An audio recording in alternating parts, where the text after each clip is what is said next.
ভগবান সেজে থাকা আমি বের করছি।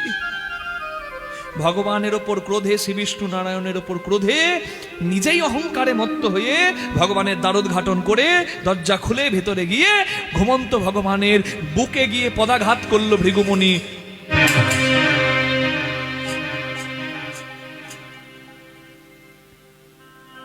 এই জগৎ সংসারের সকলে যার চরণ পাবার জন্য আশা করে বসে, আজকে সেই ভগবানের বুকে গিয়ে পদাঘাত করল ভৃগুমুনি।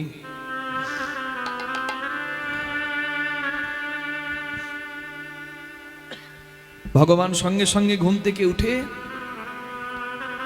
ভৃগুমুনির কাছে হাত জোড় করে বললেন, মুনিবর, আপনি এখানে এসেছেন সেটাও আমার ইচ্ছা, আপনাকে দেখেও আমি না দেখার ভান করে শুয়ে রইলাম সেটাও আমার ইচ্ছা, আর আপনি আমার অহংকার হয়েছে ভেবে আমার বুকে এসে লাথি মারলেন, পদাঘাত করলেন, সেটাও আমার ইচ্ছা।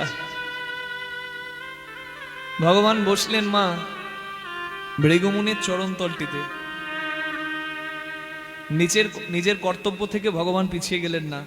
আপনি আচরি ধর্ম জীবেরে শেখায়, আপনি না করিলে ধর্ম শেখানো না যায়। নিজের আচরণ যেন কেউ না ভুলে যায়। ভগবান দেখাচ্ছেন আচরণটা কি। বৈষ্ণব এসেছে, মুনি এসেছে, ভগবান জগৎ সংসারের মালিক হয়েও বসলেন ভৃগুমুনির চরণতলে। আর ভৃগুমুনির চরণ দুটি বুকের মাঝে ধরে নিজের চোখের জল দিয়ে ভৃগুমুনির চরণটা ধোয়াচ্ছেন। এই কথাগুলো যখন কীর্তনের আসরে দাঁড়িয়ে বলি না মা,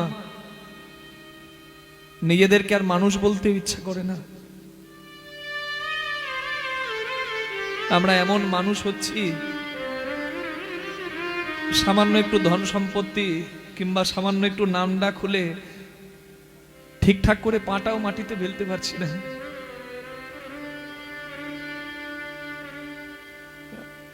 আর দেখুন তো, আমি যার কথা বলছি, যার কথা বলে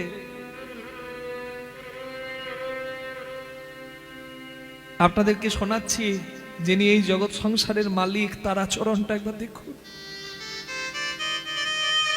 যার একবার ইচ্ছাতে সংসার সৃজন হয়, সংসার ধ্বংস হয়, সেই ভগবান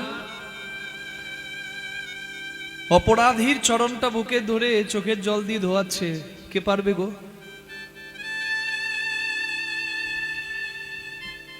জগতে